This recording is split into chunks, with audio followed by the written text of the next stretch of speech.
may change their mind. They may change their mind, but you can't leave now that you're here. But of course, y'all are aware right now that Clark is our new leader, and so I'm going to be here. And I'm going to be involved. And I'm going to assist Clark any way I can.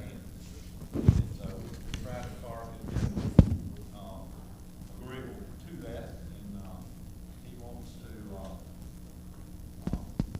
be as involved as he can be and know what's going on. So anyway, what we decided to do between Lamar, Whitaker, and myself, and some others, if they want to do that, is just do the introduction and do the prayer request. You'll start with it, and then Mark will lead us in our lesson after that. And so that's the way we're going to try to do it. And so Lamar is going to be the main one. I'm going to be a backup, and then we probably going to use some others to do that as well. And so we want to be as aware as we can of our fellow classmates and others that need, be on our prayer list. And so I want to start with that this morning. I do know that Lamar's not here. I talked with him a couple of days ago. I understand that his wife took him to the emergency room and last evening, and he was there. He's having trouble with breathing, shortness of breath, and it feels like it's heart related. And so Lamar was concerned, but he did say this. He said, God's going to take care of it, but he's not worried about that part. But we do need to have him and Mary and those that are caring for him on our prayer list. Brother Herman, you want to share anything, or we want Herman on our prayer list as well? Yeah, just remember me, but I'm back on the email again. I'll go to start on next week. All right, we'll remember you.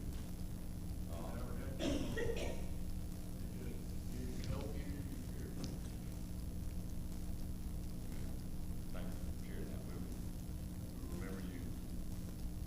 Others? Next week. Oldest son is having trouble with his hip, and they ran an MRI, and I forgot what it's called. But he's looking, if they don't do a hip replacement, they'll go in there and do something else. But he just turned 50, and started having trouble with his mom. His name's Brad. Brad Lewis.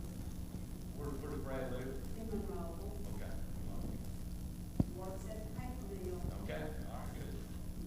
Good to see y'all. We hadn't heard from y'all in a while. Some of the rest of them we'd seen. I know we hadn't seen y'all. We tried to see the baskets day. We didn't see them either.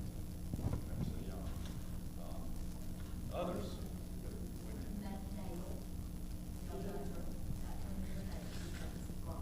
Okay. Male Gunter. Patty Lane. Others? Miss Martha. Miss Martha was in the hospital Yes. for a short while, and she's doing some better. Yes, she had pulmonary embolisms, and she has blood clots now in both her lungs, still some in her leg that haven't moved yet, but they think they've got her blood thinned down enough for her to be able to go home. So she's been home for a few days. She had just no energy at all. She can walk from the bedroom to the den and be completely out of breath. And her daughter came, and son came and stayed for a few days, and that really helped a lot. But right now the prognosis is just keep on doing what you're doing, and maybe some of your strength will come back. They said it all won't come back, but some of it will, maybe most of it. She continues to get better. Continues to get better. I mentioned my neighbors who's at home with their children, grandchildren, came in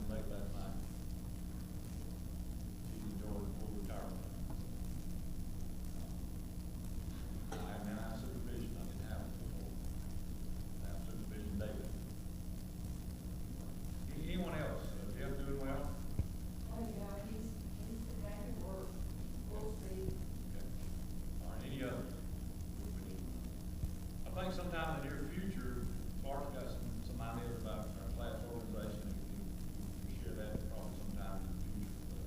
But, anyway, anyone else? You remember? Unspoken. Just here, and we had some others that are not here.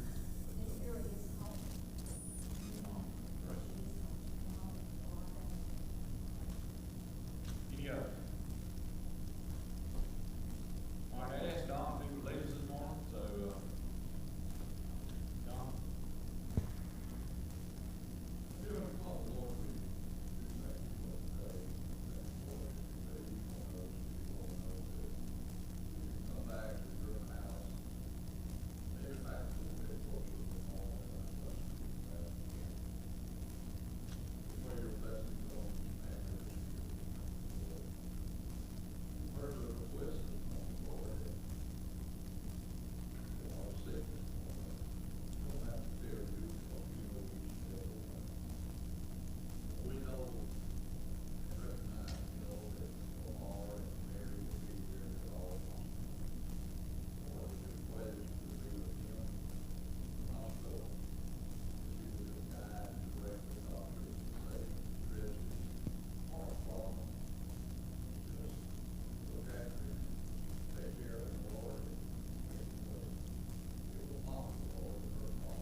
Well, let's see if I can get this thing hooked up. I just pulled it down. Is that any better?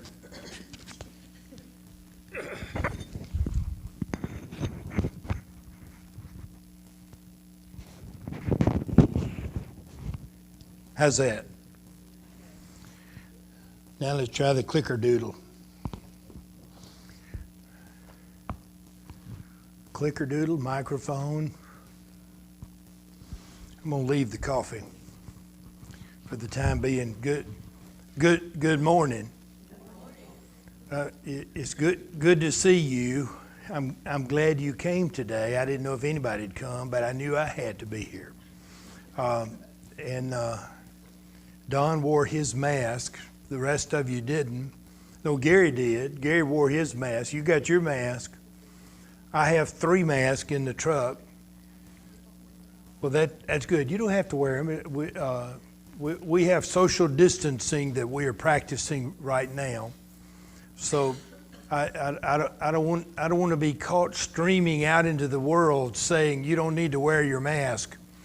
Although I'm not running for a political office, so it probably wouldn't matter. No, that's exactly right. That's exactly right. A few of us met a couple of weeks ago and talked about what do we want to do.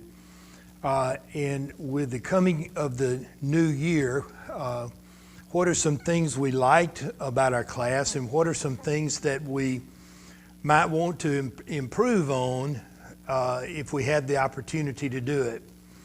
One of the changes that we made at that time, or one of the requests to see if we could change it, was to use PowerPoint.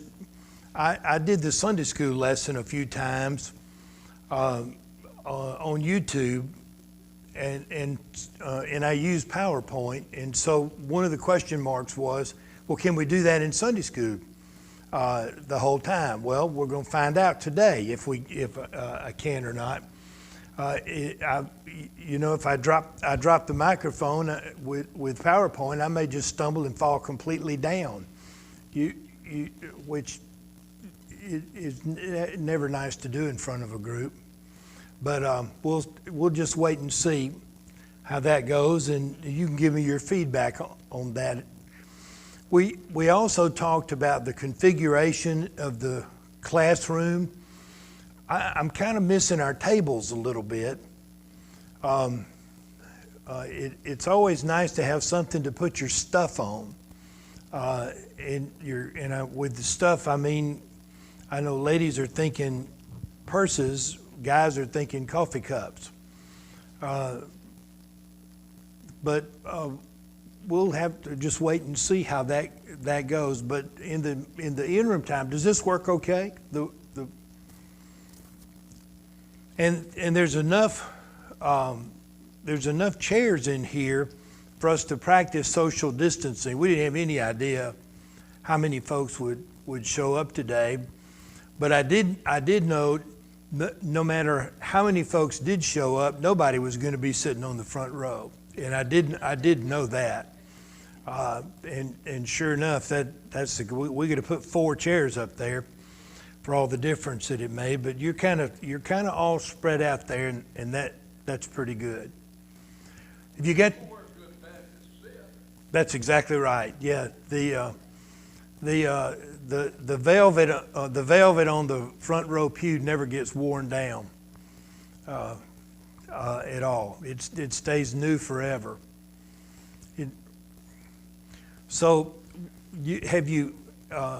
Was there something else that we decided, Ben? Well, obviously, microphone. Yeah, the other was a microphone. Could wear a microphone because some of us are hearing challenged. I am hearing challenged. Does it make it any better? Okay, well that's good. That's good, and I can hear it. It even sounds good in mine. Mine pretty good. So we're okay with that. I think we're great. Everything's looking good. I'm gonna start hitting the button here in just a second, and we'll see how that goes. So did everybody get a new book? Did you get it before this Sunday, or was this Sunday the first? Today? Okay. Well, I'm going to walk you through your book here just a little bit. So let's begin, if we could. This is our fall theme right here. Jesus the Savior is the theme of the quarterly that we have right now. And it's our 2020 theme. And you'll see we're going to be in September. We're going to be in Unit 25, and the Kingdom Gospels. Jesus and the Kingdom Gospels. This is right on the inside cover of your book. If you're looking, I'll give you a place to look. We can follow along together. It should be word for word or as close to possible as it could be, because I had to type all this stuff. So in the first 4 lessons of this particular unit, we're going to have, first of all, Jesus tells the kingdom parables, which is where we're going to be this Sunday. And there's some interesting stuff that we're going to take a look at where this is concerned. We're also going to look at Jesus tells the parable of the sons. Jesus teaches difficult truths 2 weeks from now. And then 3 weeks from now, Jesus raises Lazarus on September 27th. But we're here on September 6th. It's where we're located right now. And I'm following along just right on our outline. And so if you would, I think the next thing we're going to do is just look at Jesus the Savior. And this tells the kingdom parables, Matthew 13. That's just another way of saying exactly what I just said a moment ago.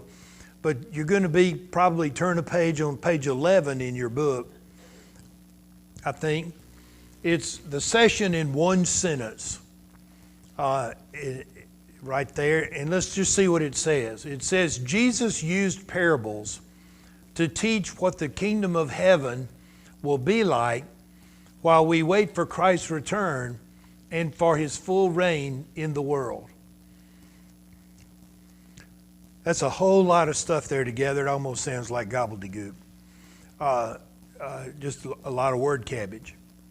But I'm going to see if I can break it down, and we'll see if we can make it make a little bit more sense there in pieces. Jesus tells the kingdom parables, the session outline. This is going to be the word, what's in red here is what's in your book. The word of the kingdom of heaven will be sown on different kinds of soil. And you'll notice right under it, there's a little typing that I put up here on the board. And it's just the parable of the sower and the seed. I just summarized exactly what it is that we're going to be looking at. I thought it makes it a little bit easier to recognize a little bit faster. The second is the growth of the kingdom of heaven will permeate the world. Well, I just summarized that to say it's the parable of the mustard seed and the yeast. Those two things together. And then the third, we're actually looking at 3 of 8 parables here about the kingdom. We're looking at 3 of them. The worth of the kingdom of heaven will compel the forsaking of all. That's what's in your book. And I summarized it to say the parable of the hidden treasure. And those 3 things is actually the roadmap of where we're going to be going today. So let's look in Matthew chapter 13. We're going to begin reading in verses 1 through 9. And I'm going to read this morning, and next week maybe have somebody else read it, but I'm geared up to read it this morning myself. Now, it was that same day. Now, what day is that? It just says the same. It's the same day Jesus went out of the house and sat by the lake.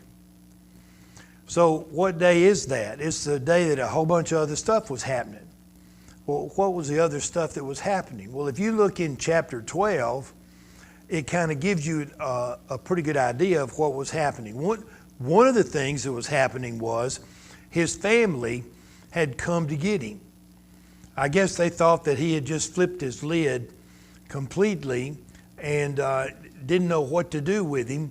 And so his whole family had come to take him home. And it was right there at the end of chapter 12. But then Jesus had also just put a whooping on the Pharisees. And he did that pretty much through a lot of chapter 12. He said, the Queen of Sheba came and she saw Solomon, but there's someone a lot greater than Solomon that's here. And he said there's Jonah had a powerful message for Nineveh, but he said there's someone a lot more powerful than Jonah here, but you won't pay any attention to him. And He healed someone who had a paralysis in his hand. He healed someone who was possessed by a demon. The Pharisees then accused him of being demonic and casting out demons by the power of the devil. And Jesus tells them, let me tell you about the unpardonable sin. Whenever you get to the place where you're calling right wrong and wrong right, and day you're calling it nighttime, and nighttime is daylight, there's no more repentance for you. You've gone as far as you can possibly go. You can't go any farther. And so he talks about the unpardonable sin.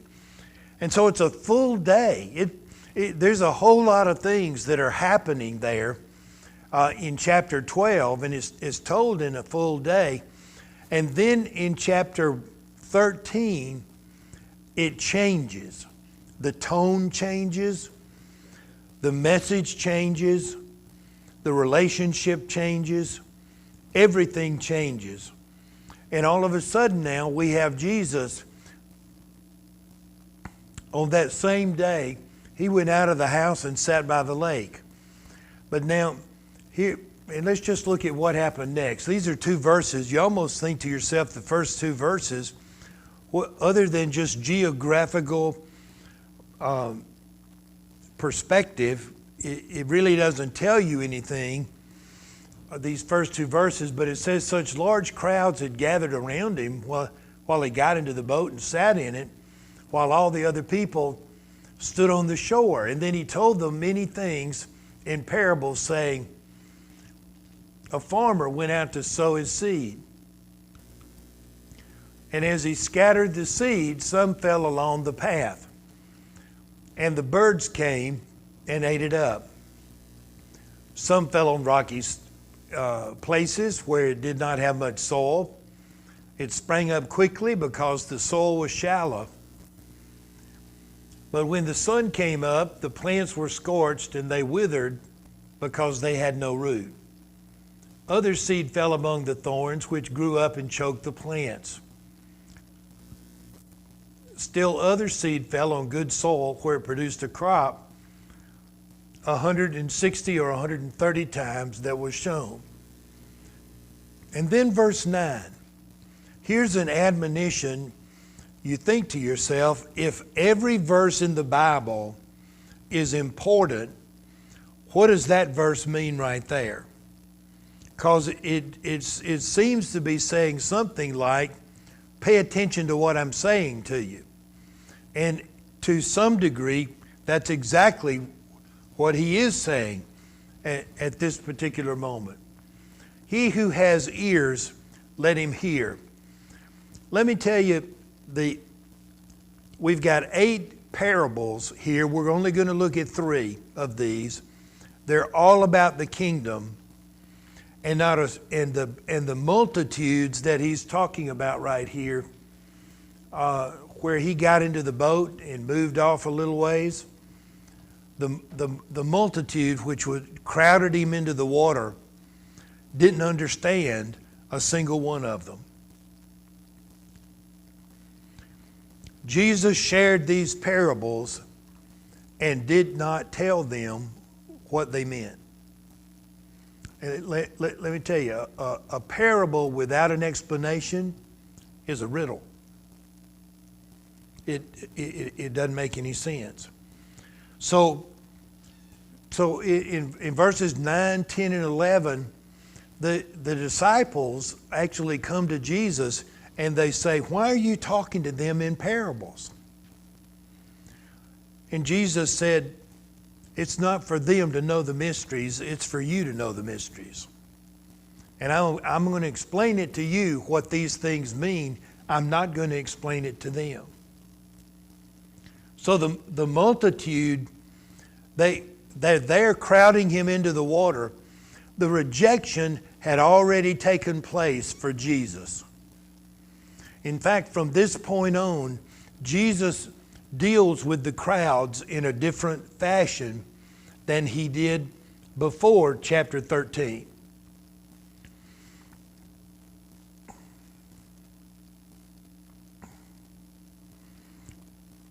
And I'm just trying to think for a second if there's anything I left out of that right there.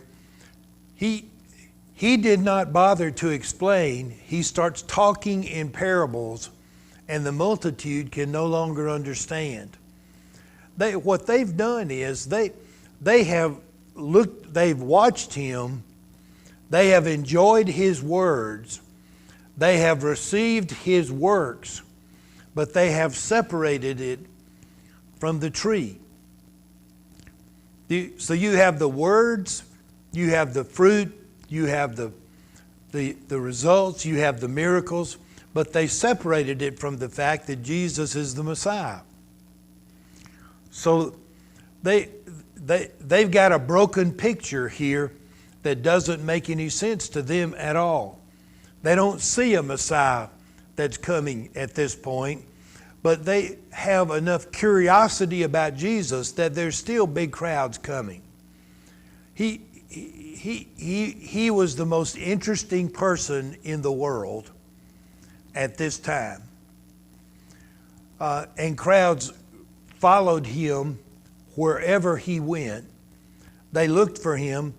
They wanted to see what he was doing. They wanted to see him perform a miracle. They wanted to hear what he had to say. But the reality is that's as far as it went. You know, there were no books written in those days. You only had papyrus and scrolls. So there wasn't a lot to entertain you. But Jesus was probably the most entertaining person in the whole wide world, because wherever he was, things were happening in a remarkable way. So here we are. He comes to this place. He gets into the boat. He goes out from the shore a little ways. Probably the disciples are out there in the water, standing about waist high, holding the boat so it won't float off somewhere. And he shares parables about the kingdom. And with a parable, he always starts with something that is familiar to everybody, and then he moves to something that is unfamiliar. And he uses that which is familiar to describe that which is unfamiliar. Only in this case, with the people, he never did that. I don't know if you ever noticed that or not, but these were parables that the multitudes never understood because no one ever explained them to them. These are mysteries. That doesn't mean it was a secret and it was hidden. It just means that it was never before revealed until this particular time. The Old Testament did not reveal it. The Old Testament didn't talk about the kingdom in the same way. To the people who were there, the multitudes, the kingdom went together with the Messiah. And the Messiah, the kingdom, the mighty shouts of glory, the triumphant king, the armies clothed in white, all of the resurrected coming back, that all went together in their mind of the kingdom. There was never a separation. Chapter 13, verse 1 talks about an interregnum period. I guess another word for saying that. I just wanted to use that word. I'd read it and I thought, man, that's a cool word. I'm not sure what it means, but I know what interim means. And we're living in an interim time right now. So this interim time is the time when the Messiah has come and when the Messiah is going to come in glory. And the glory will follow. But we're not there yet. But the multitudes, they didn't understand that. It was all a big mishmash to them. And the disciples didn't understand much better. But they but they did get the opportunity to have it explained to them. And so we have three parables. The first one is probably one of the most familiar parables in the entire Bible. All of us have heard it many, many times before. And it is about the sower and the seed and the soil. That's all it's about. And when Jesus says, "He who has ears, let him hear," there are some people who understand what Jesus is about to say, or what he's saying in this parable. And he says, if you've got ears and you understand what I'm saying, pay attention. And if you don't have ears and you don't understand, well, you're going to have to get it from one of the disciples, because I'm not about to explain it to you. In fact, there's a later place in the scriptures in 1 Corinthians chapter 14 when it says that Jesus even speaks another language that nobody understands, and when he's talking to people. But the break between Jesus and the multitudes has already occurred, and it occurred right here in chapter 13. There's not been one single parable in Matthew at all up until this point. Now in Matthew chapter 13 going forward, that's what you're going to see. A lot of parables being shared. So here we are, the sower, the seed, and the soil. Those three things. That's really the only three things that are necessary in this particular parable. Now, the first one, the first place he says when in verse 3 here, let's see if my button will do it. Right there. The farmer went out to sow the seed, and some of it scattered along the path, and the birds came and ate it up. There were not fences on all of the fields in the world at this time. What you had were little paths. Theologians and historians who've studied that particular point in history have said that these are paths that you would take to walk through someone's field, actually to walk around someone's field to keep you from walking through it. And they were only about 3 feet wide. The farmers didn't want to give up a lot of soil, so they walked on these little 3 foot wide patches. You remember Jesus and the disciples were walking through the fields one day, and they stopped and got some corn.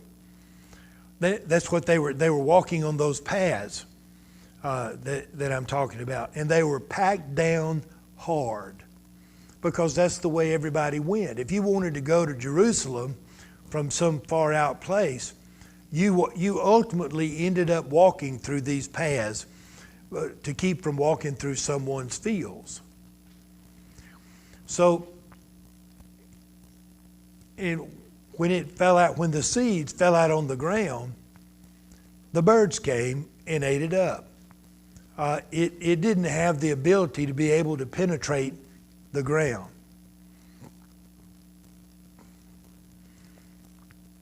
And the next place it fell was on rocky soil. This is soil that, this soil had been planted and harvested and cultivated years and years and years and years. However, there were still some places that had rocky soil in them. I lived in Missouri for about 17 years, and I know before we could cut our grass, we had to pick up the rocks in the yard, big rocks, big as your fist, sometimes bigger. And we eventually just made those rocks line the flower bed. However, what we discovered was that wasn't all the rocks. There were more rocks buried. We went to plant some crepe myrtles, and I had to hire somebody to dig a hole, because all it was rocks. and about that much dirt. And you scrape the dirt off, and then you pick the rocks out one by one. Makes a great edge for a flower bed. And then you move to the next place for another crepe myrtle, and you may hit a spot and there's no rocks at all. And that's wonderful. You can just dig your hole, put your crepe myrtle in. But more than likely, you're going to have rocks there where you don't know where they came from. Well, you think to yourself, once you've done that for a couple of years, you've got all the rocks up. And you're able to cultivate your garden or cultivate your flower beds, and everything will be a lot better. 17 years we lived there. Every year we were stacking rocks. And they came from China. I don't know where they came from. They came up and up and up. And then all you can do is pick them up and move them to the edge of the flower bed to make a little border there for your flower beds. They have rocky, hilly soil in this part of the world too, as well, in the Far East, Middle East.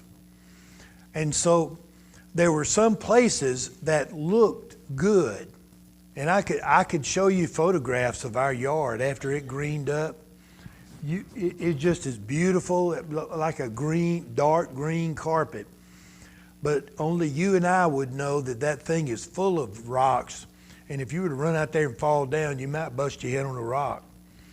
There were just so many of them. Well, so it was in the Middle East, where they've got all these fields planted. There's some places that no matter how much they try to break up the rocks are still there.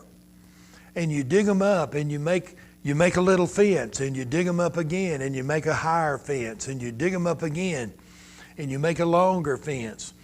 But there's always some rocks there. For some reason, can't explain it, it's just they keep coming up as the earth moves, as it rotates around, as it goes around the sun, as the seasons come.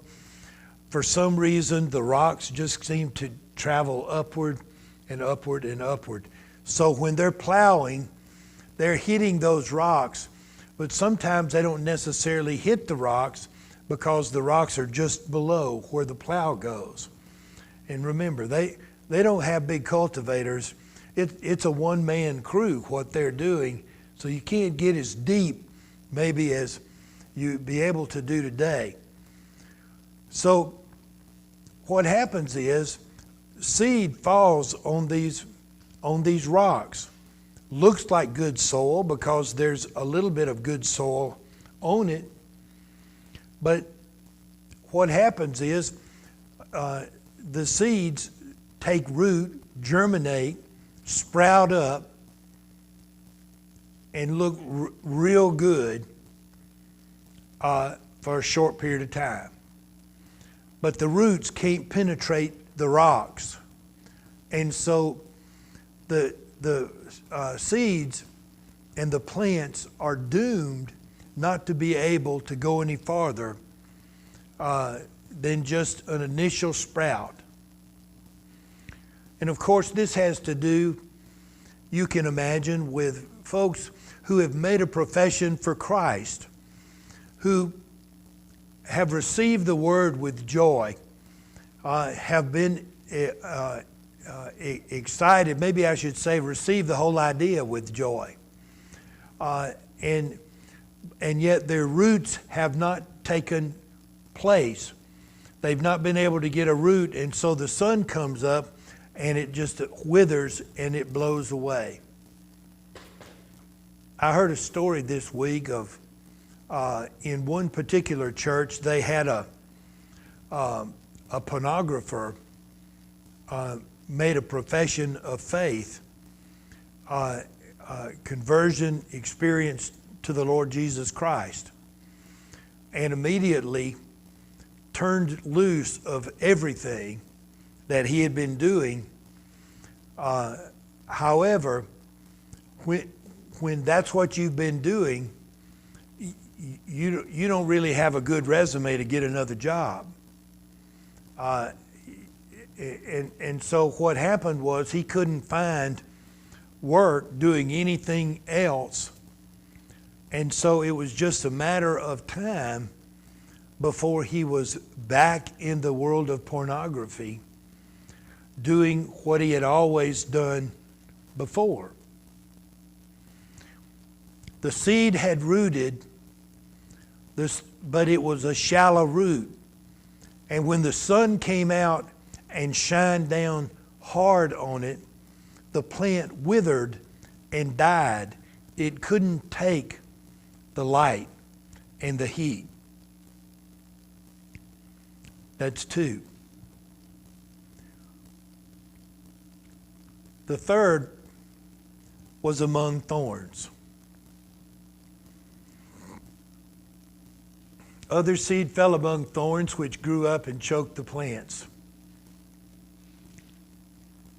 I have a garden. You wouldn't recognize it, except, well, you can spot it because of the weeds and the thorns that are in it.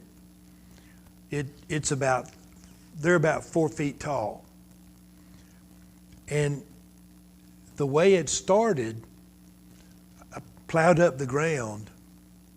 It looked beautiful. I plowed up the ground again to get rid of all the weeds. And then I planted the garden just as beautifully as anybody would want to plant a garden. And I did it the old-fashioned way. I took a stick and I put a stub in the ground and I dropped my seeds. And then I went to the next place and the next place and the next place. When it came up, the only thing that grows faster than gardens are weeds and thorns. Now you can read a couple of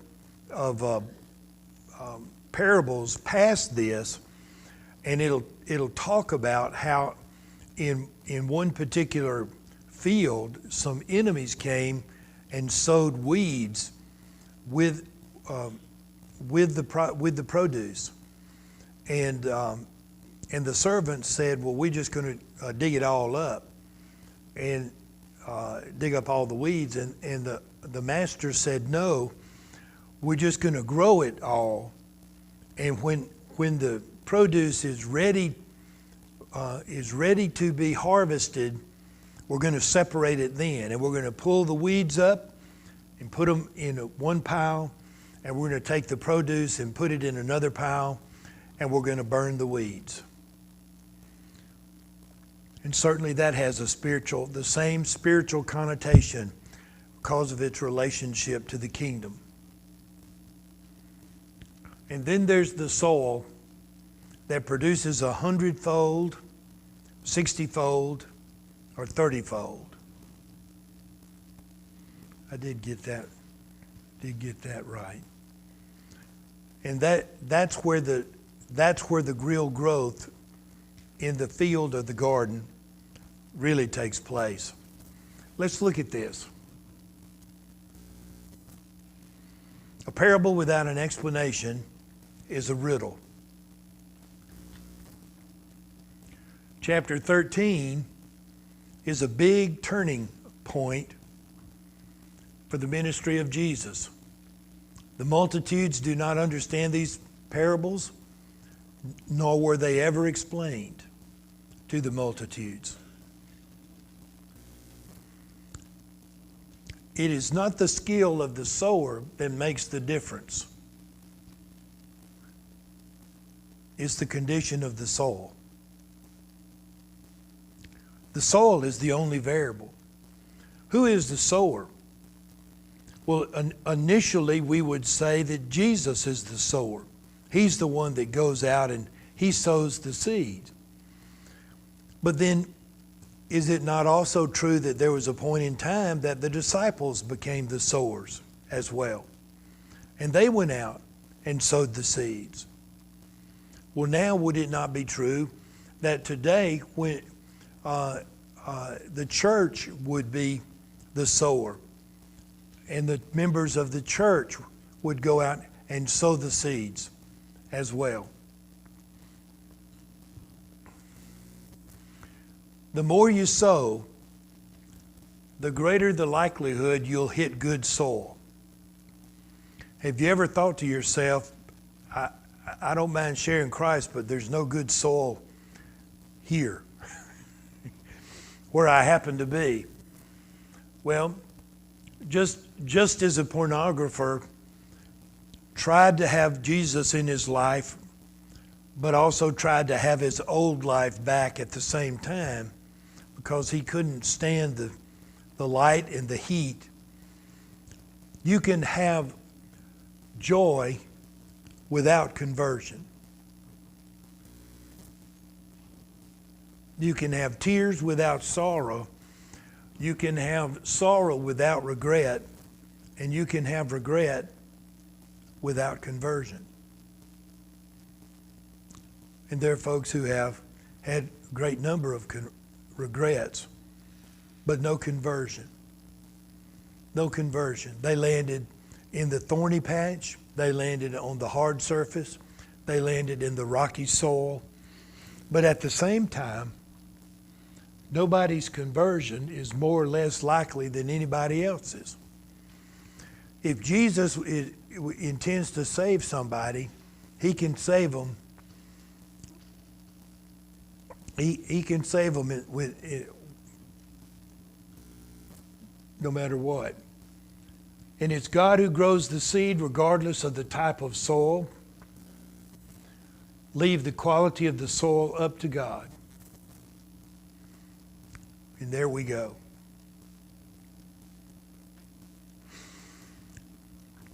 Let's go to the second parable now. These two are not going to take nearly as long. He told them another parable. The kingdom of heaven's like a mustard seed, and the man planted in his field. And though it was the smallest of all the seeds, yet it grows. When it grows, it's the largest of the garden plants and becomes a tree, so that the birds come and perch on its branches. And he told them still another parable. The kingdom of heaven is like yeast that a woman took and mixed into about 50 pounds of sugar, or 50 pounds of flour rather, until it worked through all the dough. Small things can have very large effects. In fact, these two parables right here, if you're looking at the first one, this one up here of the mustard, the emphasis there is on how high the mustard can grow. And their variety of mustard could grow so high that it could grow 7 to 10 feet. That's mustard that I'm not familiar with, but it's just a different variety of mustard. Down here, well, up here is the height of the kingdom of heaven. Down here below, the yeast that is mixed into 50 pounds of flour. Can you imagine 50 pounds of flour? You're going to be eating bread for a long time. That's the depth of the kingdom of heaven.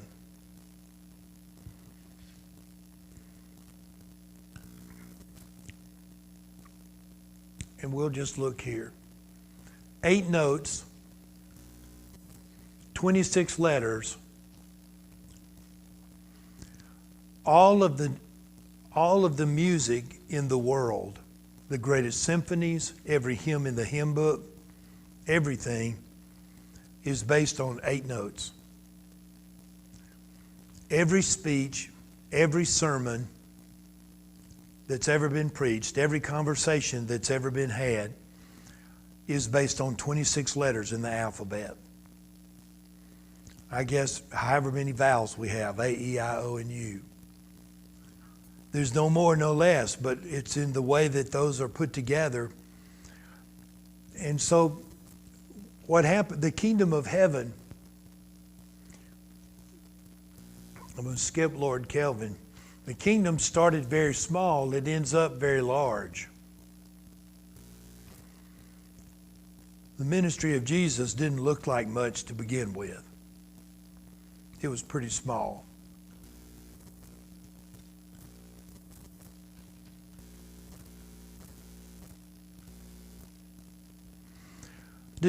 Does anybody know what, now when I say zenith up there, I mean the largest number of followers at one time that Jesus had. Do you know when that was?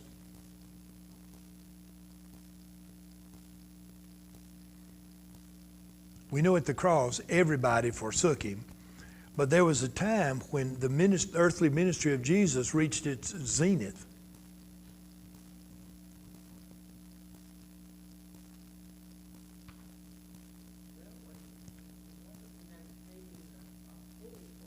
Yeah, that's exactly it. That's exactly it. The feeding of the 5,000 men, you add the women and children to it, you may have as many as 15 or 20,000 people, 30,000 people.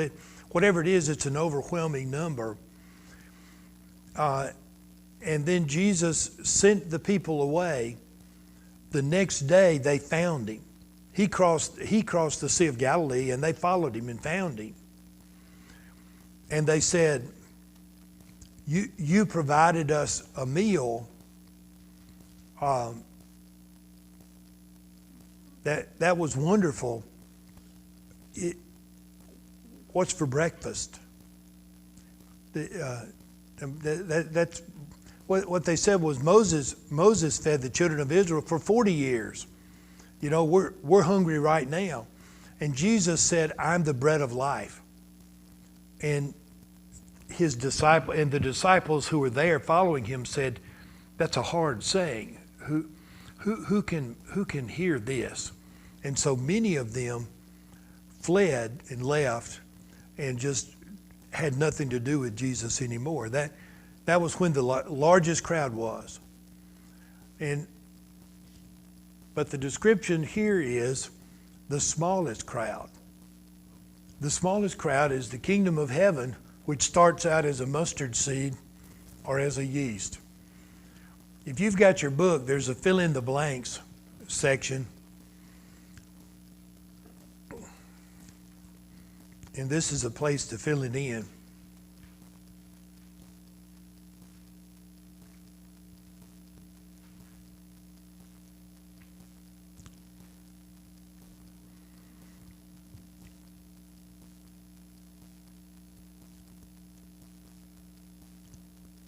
The church's mission is to witness to God's kingdom, proclaiming God's message of salvation through Christ and demonstrating the power of the gospel through good works, so that others may be brought to live under Christ's reign. Everybody got it?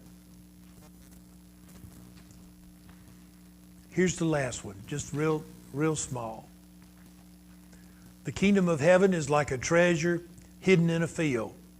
When a man found it, he hid it again, and then on his joy went and sold all he had and bought that field.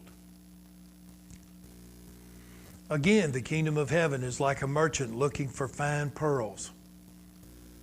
And when he found one of great value, he went away and sold everything he had and bought it.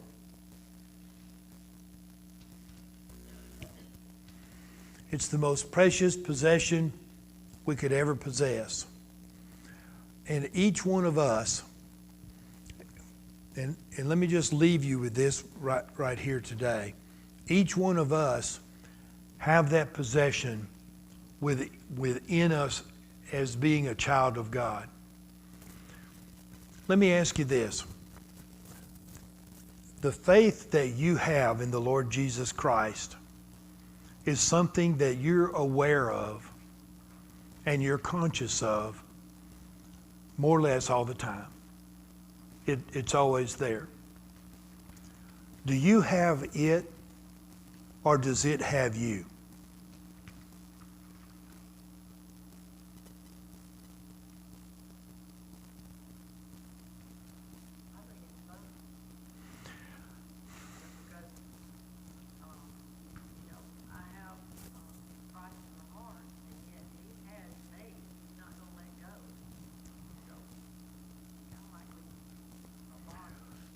It's hard to explain. In fact, when I'm explaining it here, it may be hard to understand. And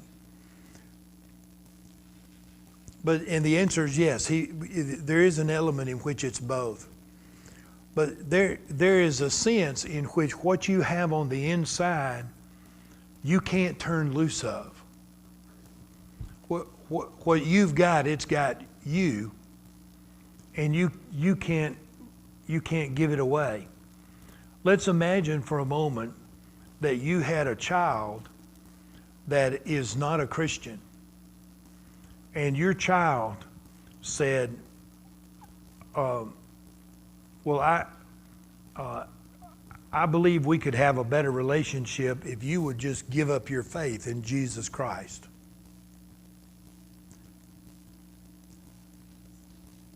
You couldn't do it because it has you. How can you walk away? How could you walk away from that which you feel on the inside that you're aware of every day of your life?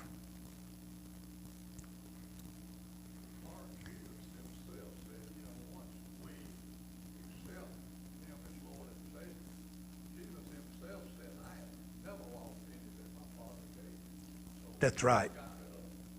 That's right. That's right. That's well said. And whereas there may be some who receive the word with apparent joy but fall away because of rocky soil, if there's one that has fallen on the ground, the only one that the only thing that really changes is the quality of the soil, but God is the one who gives the increase. And if God gives the increase, you're done forever at that particular point. Hey, we're out of time. I took you 5 minutes longer than I should have, but I was enjoying myself. I don't know if y'all were or not. But I certainly enjoyed it, and I'm going to lead us in a closing prayer, and I hope to see you here again next week, I guess, same time, same station. Let's pray together. Our Father